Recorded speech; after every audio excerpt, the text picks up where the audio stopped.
Golden crates पूरे game का best food source, जिसे खाने पे 6 हंगर एंड 14 सैचुरेशन पॉइंट्स मिलते हैं। ये नॉर्मल खाने से अच्छा तो है ही, और इसके लिए हमें कोई भी मासूम जानवरों को मारना नहीं पड़ता।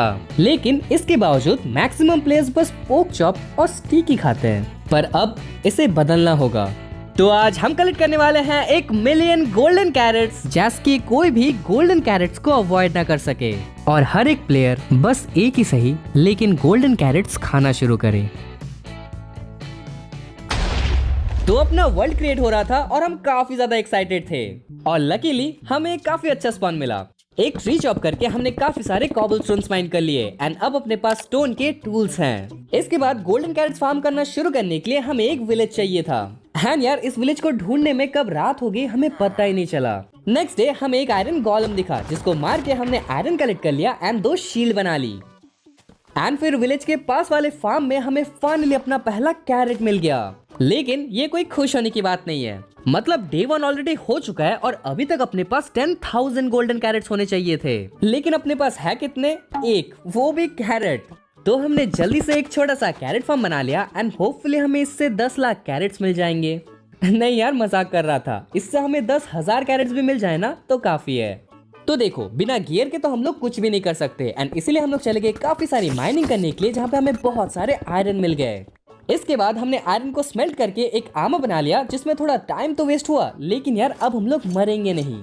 यार, हम हार्डकोर में क्यों खेल रहे हैं। इसके बाद हम दोबारा से माइनिंग चले गए, जहाँ पे हमें काफी सारे गोल्ड और डायमंड मिल गए।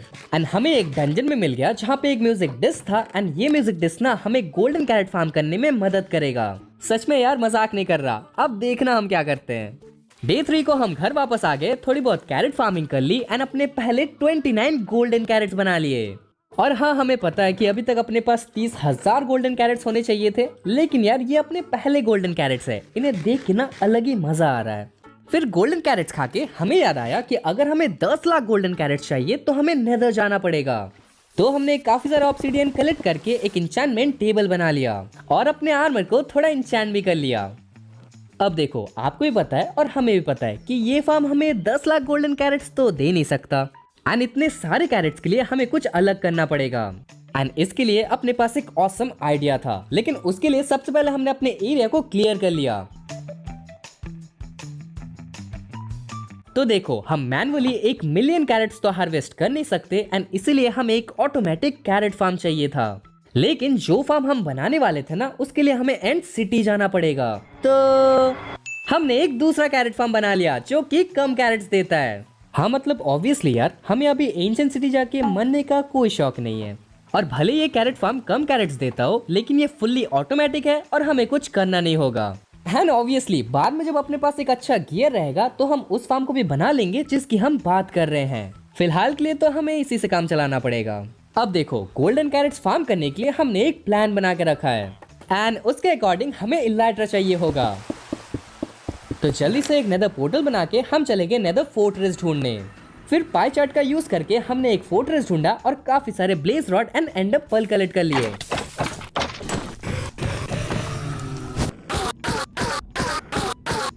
एंड देन डे 8 को हम घर वापस आ चुके थे। तो देखो, आपको लग रहा होगा कि हम हर एक चीज काफी तेजी से कर रहे हैं, लेकिन यार सच बात तो यह है कि अभी तक अपने पास 1 लाख गोल्डन कैरेट्स हो भी जाने चाहिए थे, और अपने पास 1,000 भी नहीं है। एंड इसीलिए हमने जल्दी से स्ट्रॉन्ग होल्ड को ढूंढा और पोर्टल को एक्टिवेट कर लिया। फिर हम लाइब्रेरी चले गए थोड़े बहुत बुक्स कलेक्ट करने के लिए, एंड यहाँ पे हम एक केव में गिर गए थे, एंड वहाँ पे हमें 2 डायमंड मिल गए। अब ये इतनी खास बात तो नहीं है, लेकिन आपको मैं ये क्यों बता रहा हूँ वो आपको थोड़ी देर में पता चल जाएगा। फिलहाल हमने डायमंड्स माइन करके काफी सारे बुक शेल्फ्स कलेक्ट कर लिए। देन हमने एक नेदर पोर्टल बना लिया एंड इंचैंटमेंट टेबल को सेटअप कर लिया। तो हमें डायमंड चाहिए था डायमंड आर्मर के लिए, क्योंकि एंड जाके काफी चांस है कि हम मर सकते हैं। एंड इसके लिए हमें एक फॉर्च्यून की पिकैक्स चाहिए थी, जैसे हमें जल्दी से जल्दी डायमंड्स मिल सके। लेकिन हम इंचैंटमेंट टेबल लाना ही भूल गए थे, एंड यहीं पे जो 2 डायमंड्स मिले ना हमें, वो काम में आते हैं। उन 2 डायमंड से हमने एक इंचैंटमेंट टेबल बनाया एंड अपने पिकैक्स को इंचैंट कर लिया। एंड अगर हमें ये 2 डायमंड मिलते नहीं ना, तो हमें बिना फॉर्च्यून के ही माइनिंग जानी पड़ती, एंड उसमें बहुत ज्यादा टाइम जाता। पर लकीली हमें डायमंड एंड फॉर्च्यून दोनों मिल गए, और उसको लेके हमने काफी सारे डायमंड माइन कर लिए। एंड एक्चुअली में फॉर्च्यून यूज करके अपना बहुत ज्यादा टाइम सेव हुआ। एंड एक एक सेकंड हमारे लिए बहुत कीमती है। तो हमने डायमंड का आर्मर बना लिया, एंड में चले गए एंड सारे क्रिस्टल्स को फोड़ दिया। एंड फिर फाइनली डे 13 पे हमने ड्रैगन को भी डिफीट कर लिया। और ऑब्वियसली हमने सारे लेवल्स को भी ले लिए, क्योंकि यार ये लेवल्स ना हमें बाद में बहुत काम आने वाले हैं। फिर हम चले गए एक एमसीडी ढूंढने के लिए, क्योंकि हमें इलाइट्रा चाहिए था। और पूरे एक दिन के बाद शिप में जाके हमने इलाइट्रा को भी कलेक्ट कर लिया। लेकिन अभी भी हमारा काम खत्म नहीं हुआ था, क्योंकि हमें काफी सारे शल्कर चाहिए थे एंड जितने हो सके उतने इंचेंटेड गियर एंड डायमंड चाहिए थे। और इन सब के बीच और एक इलाइट्रा कलेक्ट करके डे 16 पे हम घर वापस आ गए। हम सच कहूँ ना तो जो हमने सोचा था उससे थोड़ा ज्यादा टाइम लग गया, लेकिन ये है सारी लूट जो कि हमें एंड से मिली है। एंड यार ये काफी ज्यादा अच्छी है। फिर हमने थोड़ी बहुत इंचेंटमेंट कर ली, एंड यार अपने प्लान के अकॉर्डिंग हमें सारे टूल्स पे एफिशिएंसी चाहिए था। तो देखो क्या है ना कि आगे के बिल्ड्स के लिए हमें काफी ज्यादा डर्ट, वुड एंड स्टोन चाहिए होगा, एंड इसीलिए हमें टूल्स में एफिशिएंसी चाहिए थी। और हम काफी लकी रहे और हमें काफी अच्छी इंचेंट्स मिल गई। लेकिन अभी भी हमें मेंडिंग चाहिए थी, जिसमें बहुत ज्यादा टाइम लग सकता है। पर भाई ने कहा कि ये डेंजरस काम वो कर लेगा।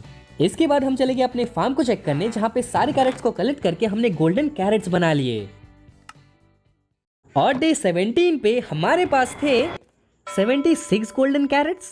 भाई मतलब हमारे पास 100 गोल्डन कैरेट्स भी नहीं है। हम 10 लाख गोल्डन कैरेट्स कैसे कलेक्ट करेंगे? अगर एग्जैक्टली बोलूं तो अभी तक अपने पास 1,70,000 गोल्डन कैरेट्स हो भी जाने चाहिए थे। अब देखो अगर हमें ये सच में करना है ना तो हमें 1 million carrot and 8 million golden nuggets चाहिए होंगे। लेकिन सबसे पहले हमें एक विलेजर ब्रीडर चाहिए होगा। हाँ हम विलेजर्स को टॉर्चर करने वाले हैं। तो चलो जल्दी से गोल्डन कैरेट्स बनाते हैं, मतलब विलेजर ब्रीडर बनाते हैं।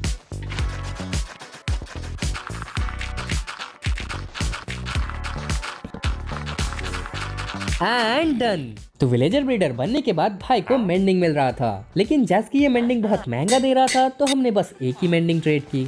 फिर फाइनली 2 विलेजर्स लाने के बाद अब अपना विलेजर ब्रीडर शायद काम करेगा।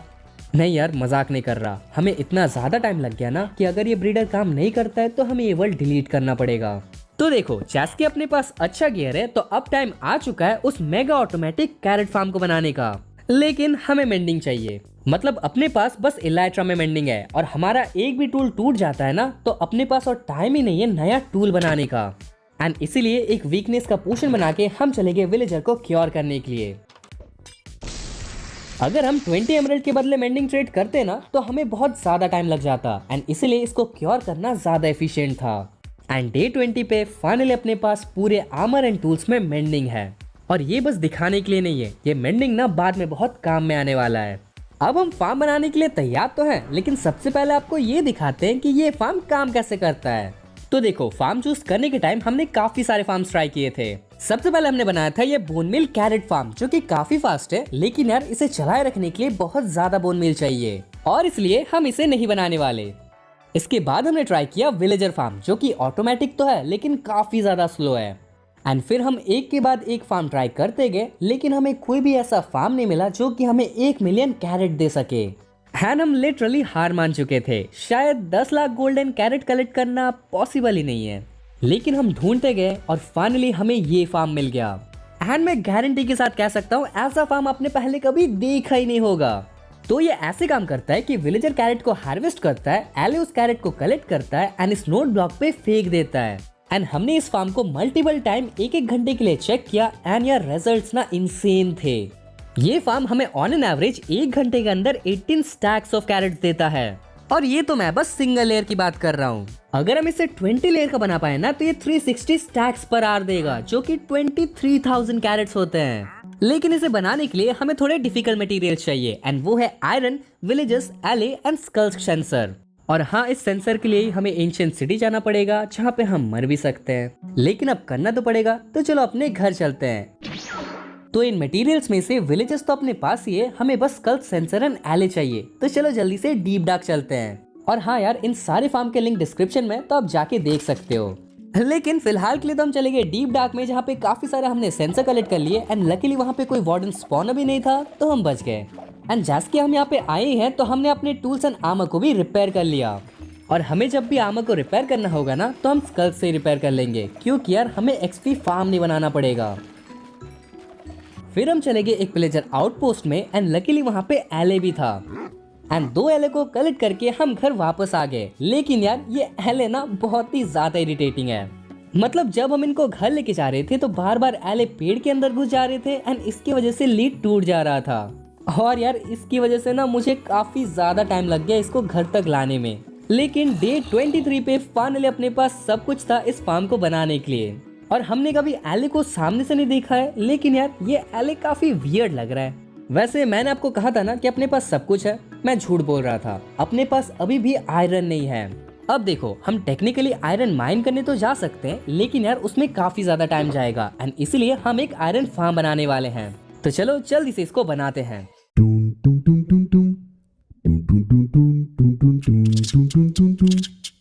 ओके तो अपना आयरन फार्म तो बन चुका है, लेकिन ये अभी काम नहीं करेगा क्योंकि इसमें एक भी विलेजर्स नहीं है। और हाँ हमें थोड़ा वेट करना पड़ेगा क्योंकि यार अपने पास विलेजर्स नहीं है।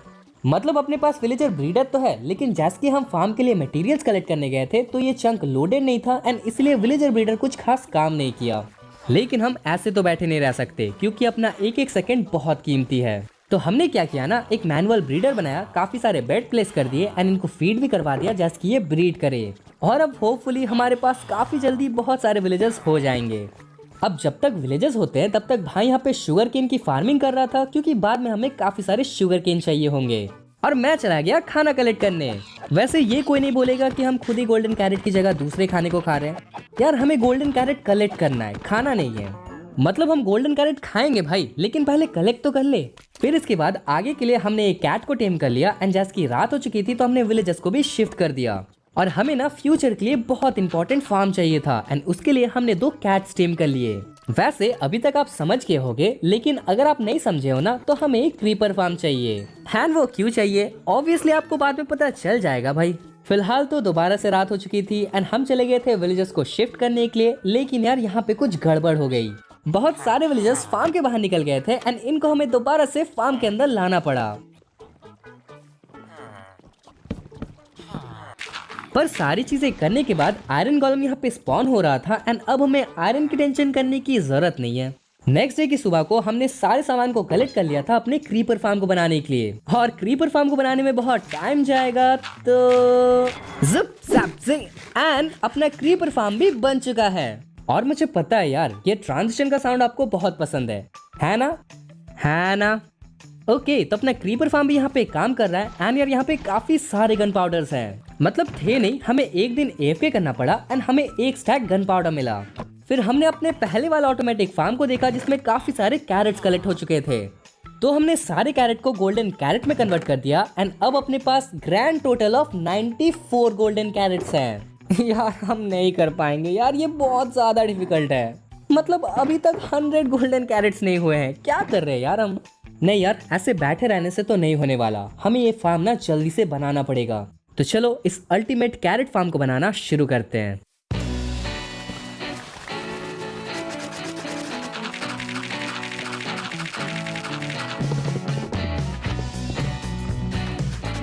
वेट यार वेट, हमें कैरेट फार्म बनाते बनाते ना ये याद आया कि हमें 4 एले चाहिए। और मुझे पता है कि आपको ये नहीं पता था कि एलिस को ब्रीड करवा सकते हैं। वैसे हमें भी नहीं पता था। और वो म्यूजिक डिस्क हमें डंजन में मिला था ना, वो एले को ब्रीड करवाने के लिए था। तो यार काफी मेहनत के बाद फाइनली ये फार्म कंप्लीट हो चुका था। और कंप्लीट होने के बस 5 मिनट के बाद ये हमें 7 स्टैक्स ऑफ कैरेट्स ऑलरेडी दे रहा था। मतलब कितना एफिशिएंट है यार। अगर हम इसे एक्चुअली में 20 लेयर का बना पाए ना तो शायद हम 1 मिलियन कैरेट्स कलेक्ट कर सकते हैं। लेकिन इतनी खुश होने की बात नहीं है क्योंकि अभी गोल्ड का काम बाकी है। तो आपको तो पता है कि हमें 8 मिलियन गोल्डन नगेट्स चाहिए एंड ये कोई मजाक नहीं है। लेकिन इसके लिए भी अपने पास एक आइडिया है। तो हमारे पास ना गोल्ड कलेक्ट करने के 3 तरीके हैं, जो कि है माइनिंग, बैस्शन एंड फार्म। पर एक प्रॉब्लम है, हमें ये नहीं पता कि इन तीनों में से कौन सा तरीका सबसे ज्यादा एफिशिएंट है। एंड इसका मतलब ये है कि हमें इन तीनों मेथड्स को ट्राई करना पड़ेगा।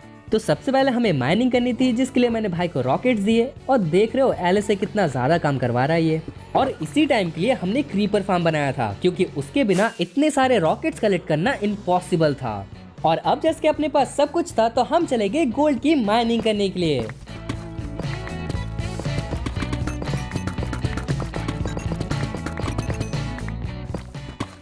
हे तो हमने पूरे आधे घंटे गोल्ड की माइनिंग की एंड उससे हमें बस 5 स्टैक ऑफ गोल्ड मिले। और ऐसा अगर चलता रहा ना तो 10 लाख गोल्डन कैरेट तो भूल ही जाओ। लेकिन लकीली अपने पास एक ऑसम सा आइडिया है। अरे सुनो सुनो, इस बार अच्छा आइडिया है। तो हम गोल्ड की माइनिंग तो करेंगे लेकिन नॉर्मल केव्स में नहीं, हम जा रहे हैं मेसा बायोम।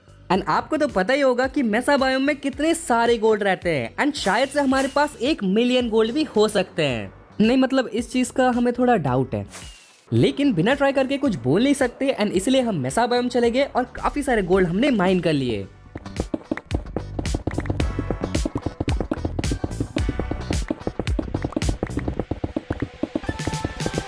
यार बहुत ज्यादा गोल्ड माइन कर लिया है। अब चलो देखते हैं कि अपने पास कितने सारे गोल्ड्स हैं। तो पूरे 1 घंटे माइनिंग करके हमें मिले हैं 14 स्टैक्स ऑफ गोल्ड, जिसमें से 5 स्टैक हमें नॉर्मल माइनिंग से एंड 9 स्टैक हमें मेसा बायोम से मिले हैं। और देखो सेम टाइम मेसा बायोम में माइनिंग करने से हमें डबल गोल्ड मिले। लेकिन अभी तो हमें ये देखना है कि इतने गोल्ड से हम कितने सारे गोल्डन कैरेट्स बना सकते हैं। पर यार इतने सारे गोल्ड को स्मेल्ट करने के लिए हमें ब्लास्ट फर्नेस चाहिए थे, क्योंकि अगर नॉर्मल फर्नेस में हम लोग इसको स्मेल्ट करते हैं ना तो सालों लग जाएंगे। हाँ इसीलिए हम लोग चले गए अपने आयरन फार्म में, जहाँ पे बहुत सारा आयरन था एंड जल्दी से हमने काफी सारे ब्लास्ट फर्नेस बनाए एंड इसमें सारे गोल्ड को स्मेल्ट कर लिया।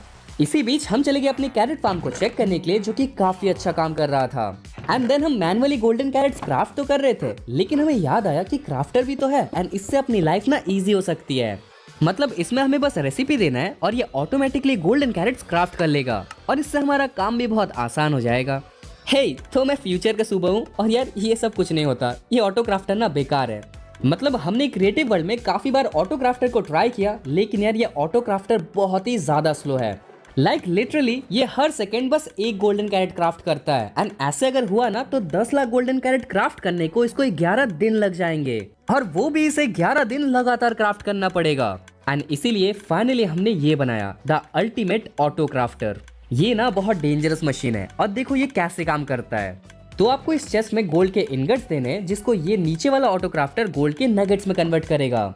देन इसके नीचे और एक ऑटो क्राफ्टर है जो कि गोल्ड के नगेट्स को इनगट्स में कन्वर्ट करेगा एंड ये इनगट्स इस बबल एलिवेटर से ऊपर चले जाएंगे और फिर ये गोल्ड इस चेस्ट में वापस चला जाएगा और ये पूरा प्रोसेस ना दोबारा से होते रहेगा। हमें पता है यार ये बहुत यूजलेस मशीन है एंड इसलिए हमने इसको फोड़ भी दिया। तो चलो मैनुअली गोल्डन कैरेट्स क्राफ्ट करते हैं। यार पूरा टाइम वेस्ट हो गया।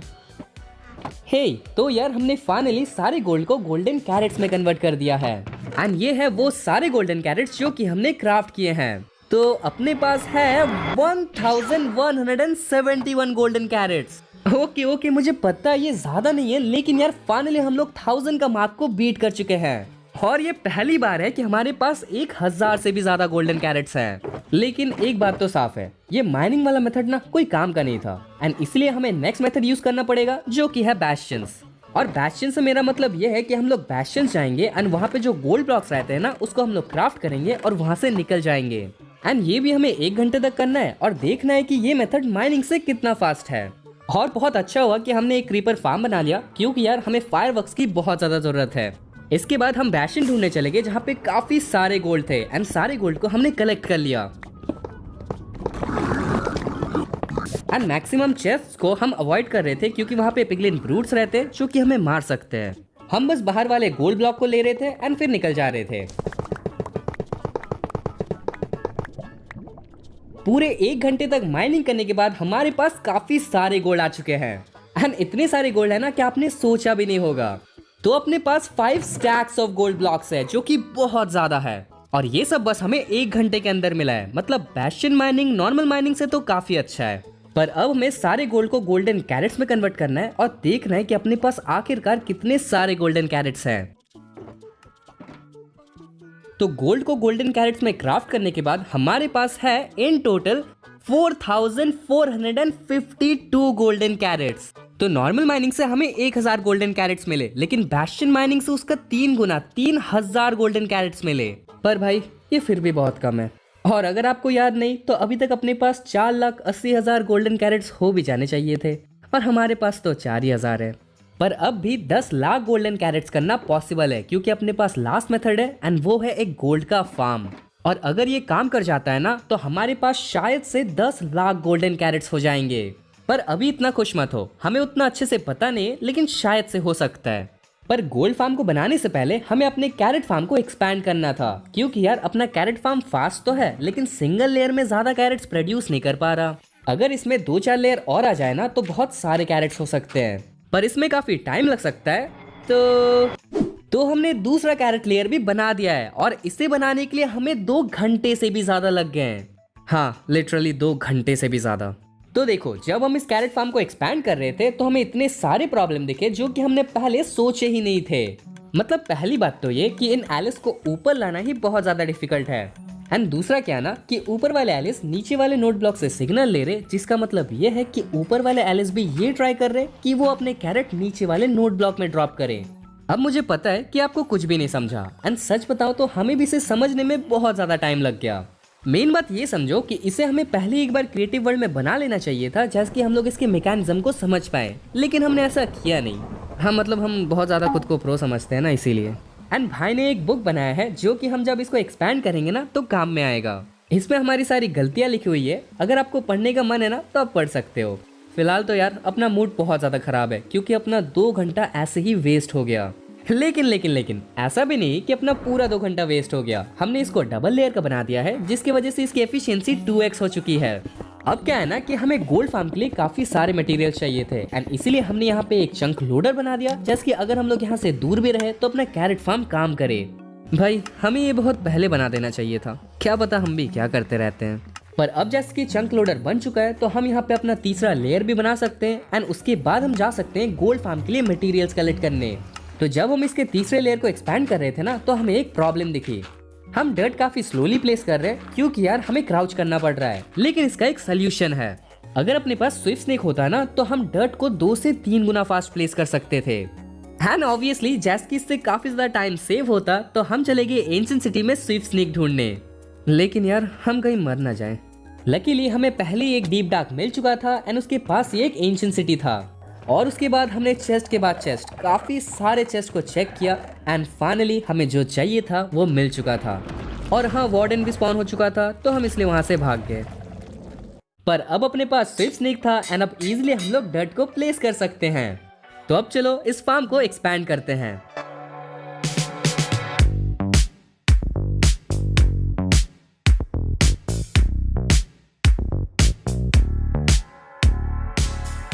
भाई साहब ये क्या लग रहा है? ऐसा लग रहा है ये बहुत बड़ा सा एक बिल्डिंग टाइप का कुछ है, लेकिन ये ज्यादा सुंदर नहीं लग रहा क्योंकि हमने इस पूरे को डर्ट से बनाया है, क्योंकि यार डर्ट सबसे इजीली हमें मिल सकता है। देख रहे हो टाइम सेव करने के लिए कितना कुछ करना पड़ता है, कौन सा ब्लॉक यूज करना है फार्म में वो भी इंपॉर्टेंट रहता है। तो हम डे 62 पे थे, एंड यार अभी तक अपने पास 4000 ही गोल्डन कैरेट्स हैं। एंड हमने डे 50 के सनराइज को भी रिकॉर्ड किया था, लेकिन हम फार्म बनाने में बहुत ज्यादा बिजी थे एंड इसलिए उसको वीडियो में देना भूल गए। तो अब यार हमें फाइनली ना गोल्ड का फार्म बनाना था, लेकिन उसके लिए हमें बहुत ज्यादा मटेरियल्स चाहिए। और सबसे पहले तो हमें 9000 मैग्मा ब्लॉक्स चाहिए, जिसका मतलब 5 shulker box full of magma blocks. भाई साहब ये बहुत डिफिकल्ट होने वाला है, लेकिन इसके लिए अपने पास एक काफी अच्छा सोल्यूशन है। देखना हाँ छी, ओह सॉरी हमें बहुत सर्दी हो गई है। हाँ तो हमें 9 यार अपने पास सारे मैग्मा ब्लॉक्स आ चुके हैं। पता नहीं कैसे अपने पास सारे मैग्मा ब्लॉक्स आ गए। नहीं हमने बिल्कुल भी 8 दिनों तक नेदर में मैग्मा माइनिंग नहीं की है यार। हमें बस मैग्मा और बाकी सामान को कलेक्ट करने के लिए 2.5 घंटे लग गए। ये फार्म अगर काम नहीं करता है ना तो हम काफी ज्यादा निराश हो जाएंगे। वैसे हमें अब भी 2 बीकन चाहिए होंगे। क्यों लग रहा है यार ये फार्म बनाना एक गलती थी, लेकिन अब जैसे कि इस फार्म में हमने इतना टाइम दे ही दिया है तो हम चले गए नेदर में विदर स्कल्स कलेक्ट करने।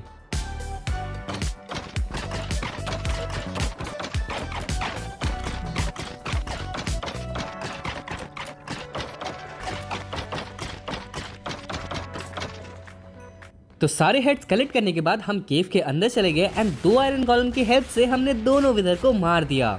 वैसे सच कहूँ तो हमने कुछ नहीं किया, वो तो आयरन कॉलम नहीं संभाल लिया।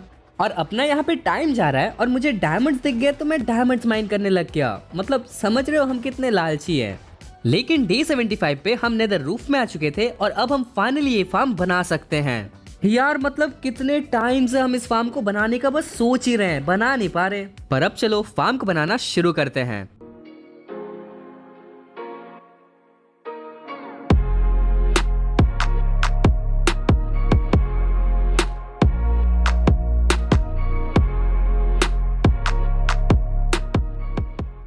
डे 85।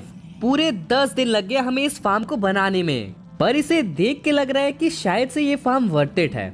पर भाई ये फार्म कितना ज्यादा गोल्ड प्रोड्यूस कर सकता है उसको देखने से पहले हमें एक आइटम शॉर्टर बनाना पड़ेगा। मतलब क्या हो रहा है ना कि रॉटन फ्लैश और गोल्ड के सॉर्ट भी यहाँ पे कलेक्ट हो रहे हैं एंड हमें ये सब नहीं चाहिए, हमें तो बस गोल्ड चाहिए एंड इसीलिए हमें एक आइटम शॉर्टर बनाना पड़ेगा। और इस आइटम शॉर्टर को बनाने में हमें काफी ज्यादा टाइम लग गया क्योंकि ये आइटम शॉर्टर फार्म के ट्यूटोरियल में नहीं था एंड ऑब्वियसली हमें इसे अलग से देखना पड़ा और थोड़ा सा मॉडिफाई भी करना पड़ा और उसमें भी बहुत ज्यादा टाइम लग गया। फिर हम एक काम तो भूल ही गए थे एंड वो था आसपास के पूरी एरिया को स्पॉन प्रूफ करना। एंड भाई मैं सच बता रहा हूँ, ये फार्म ना बहुत ही ज्यादा बेकार है। मतलब इसे बनाने में हमें लिटरली 20 दिन लग गए एंड अब बस हमारे पास 8 दिन है 1 मिलियन गोल्डन कैरेट्स कलेक्ट करने के लिए। तो हमें क्या करना है ना कि यहाँ पे खड़े रह के इन पिगलिन्स को मारना है और होपफुली बाकी काम ऑटोमेटिकली हो जाएगा। लेकिन एएफके करने के लिए जैसे कि आप देख ही सकते हो भाई काफी ज्यादा एक्साइटेड था, तो भाई ने तो एएफके किया और मैं चला गया इसी बीच बैस्टियंस और भी काफी सारे गोल्ड कलेक्ट करने के लिए। हाँ मतलब हम एक भी सेकंड वेस्ट नहीं कर सकते क्योंकि अपना ऑलरेडी काफी ज्यादा टाइम ऐसे ही वेस्ट हो चुका है। लेकिन उससे पहले मैं आ गया कैरेट फार्म के पास ये चेक करने के लिए कि क्या इसे और एक्सपैंड करने की जरूरत भी है। फिर मैंने इसके कैरेट्स को चेक किया और ये बात नोटिस की कि ये काफी ज्यादा स्लो काम कर रहा है और थोड़ा चेक करने के बाद हमें ये पता चला कि पूरा फार्म ब्रेक हो चुका है। डे 95। हमारे पास बस और 5 दिन है लेकिन अपना gold farm and carrot farm दोनों ही ठीक से काम नहीं कर रहा। सच बताऊं तो हमें खुद के ऊपर ही शक होने लगा था कि क्या हम 1 मिलियन गोल्डन कैरेट्स कलेक्ट कर भी पाएंगे। वैसे हम कर पाए या ना पाए हम कोशिश तो नहीं छोड़ सकते एंड इसलिए सबसे पहले तो हमने इस कैरेट फार्म को फिक्स किया। फिर मैं आ गया गोल्ड फार्म को फिक्स करने के लिए। तो यहाँ पे क्या है ना कि आइटम शॉर्टर ठीक से काम नहीं कर रहा एंड इसलिए गोल्ड जो है वो कलेक्ट ही नहीं हो पा रहा एंड सारे जो गोल्ड है वो डीस्पॉन हो जा रहे थे एंड इसीलिए सबसे पहले हमने आइटम शॉर्टर को तोड़ा एंड उसके बाद पूरे फार्म को फिक्स कर दिया। और बस जब 4 दिन बाकी थे तो मैं चला गया बैस्टियन में गोल्ड माइनिंग करने के लिए। देखो एक एक गोल्डन कैरेट बहुत ज्यादा वैल्यूबल है एंड अगर हम कुछ करके एक गोल्डन कैरेट भी एक्स्ट्रा बना पा रहे तो हम वो चीज करेंगे। देन इसके बाद मैंने लगातार 4 दिन तक गोल्ड की माइनिंग की और भाई ने एएफके किया एंड देन वो दिन आ चुका था। हे तो यार फाइनली डे 99 हो चुका है एंड हम काफी ज्यादा एक्साइटेड है कि कितने अपने पास गोल्डन कैरेट्स है वो चेक करने के लिए। पर अभी के लिए चलो देखते हैं कि अपने पास कितने सारे गोल्ड हो चुके हैं। और हाँ हमने यहाँ पे भी बहुत ज़्यादा टाइम वेस्ट किया था आइटम शॉर्टर बनाने के लिए, लेकिन बाद में हमें पता चला कि आइटम शॉर्टर उतना अच्छा काम ही नहीं कर रहा है, जिसकी वजह से बहुत सारे गोल्ड जो है वो डिस्पॉन हो जा रहे थे एंड कलेक्ट नहीं हो रहे थे एंड इसको भी हमें तोड़ना पड़ा। और यार आप समझ ही सकते हो हमने कितना ज़्यादा गलती किया इन 100 डेज़ में। अरे तो जल्दी चलो यार, गोल्ड को क्राफ्ट करने में भी टाइम लगेगा। ये 99 तो ऑलरेडी हो चुका है, तो चलो इस गोल्ड को जल्दी से कलेक्ट करके गोल्डन ब्लॉक्स बना लेते हैं। तो हमने सारे गोल्ड को कन्वर्ट कर दिया है ब्लॉक्स में एंड अपने पास है 4 स्टैक एंड 47 गोल्ड के ब्लॉक्स, जो कि बहुत कम है यार। तो भाई सच बताऊं तो ये फार्म बहुत ही ज्यादा बेकार है क्योंकि इसे बनाने के लिए हमें 30 डेज लग गए, मतलब 10 घंटे से भी ज्यादा। समझ रहे हो, एक गोल्ड फार्म को बनाने के लिए 10 घंटे लग गए एंड इससे हम लोग को कुछ ज्यादा गोल्ड मिला भी नहीं। हाँ पर अब तो कुछ किया नहीं जा सकता, इसलिए चलो देखते हैं कितने सारे गोल्डन कैरेट बनते हैं। तो सबसे पहले हमें ये देखना है कि अपने पास कितने सारे कैरेट्स हैं। वैसे मैं चंक लोडर की मदद से एक बार ओवरवर्ल्ड आया था, जिसकी वजह से चंक लोडर ब्रेक हो गया और शायद ये कैरेट फार्म भी काम करना बंद कर दिया है। लेकिन यार फिर भी टेंशन की कोई बात नहीं है क्योंकि अपने पास काफी सारे कैरेट है और मे भी अपने पास इतने गोल्ड ही नहीं है कि हम इनको गोल्डन कैरेट्स में बना पाए। तो हम लोग बहुत सारे कैरेट लेके आ चुके हैं, अब बस हमें गोल्डन कैरेट क्राफ्ट करना है, तो चलो जल्दी से करते हैं। और सच बताओ तो हमें इतना ज्यादा नर्वस लग रहा है ना, मतलब हमें पता है कि हम 10 लाख गोल्डन कैरेट्स तो नहीं कर सकते, लेकिन कितना कर सकते हैं वही चीज को सोच के हमें बहुत ही ज्यादा नर्वस लग रहा है।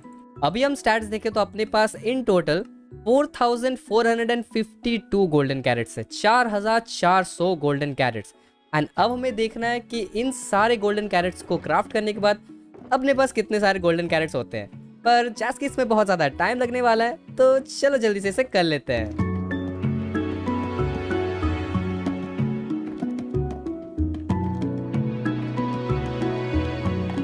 Last stack of gold blocks बाकी है यार। अभी तक अपने पास इतने सारे गोल्डन कैरेट्स हो चुके हैं, लेकिन हमें नहीं पता यार इस स्टैक से कितना होने वाला है।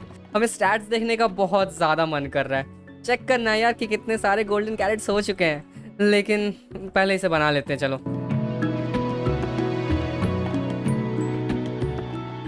एंड ये सारे गोल्डन कैरेट्स हमने क्राफ्ट कर लिए हैं। एक भी गोल्ड का इनगट नहीं अब अपने पास। कौन यार, कौन सारे गोल्ड को गोल्डन कैरेट्स में कन्वर्ट करता है? लेकिन यहाँ हमें सारे गोल्ड को हमने गोल्डन कैरेट्स बना दिया। इनको खाएगा कौन? तो आखिरकार वो दिन आ ही गया, डे 101, और स्टैट्स चेक करने का टाइम आ चुका है। तो चलो भाई स्टैट चेक करते हैं। मैं बहुत ज़्यादा एक्साइटेड हूँ सच में। हाँ, लेकिन उससे पहले आप वीडियो को पॉज करो और कमेंट में बताओ कितने सारे गोल्डन कैरेट्स हुए होंगे। ओके, स्टैट्स देखते हैं। Stats, item, times crafted,